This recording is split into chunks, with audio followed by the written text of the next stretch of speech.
والأرض ومن فيها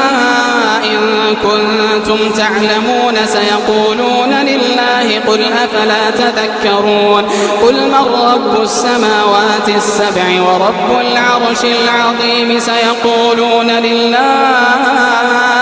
قل أفلا تتقون قل من بيده ملكوت كل شيء وهو يجير ولا يجار عليه إن كنتم تعلمون سيقولون لله قل فأنى تسحرون بل أتيناهم بالحق وإنهم لكاذبون ما اتخذ الله من ولد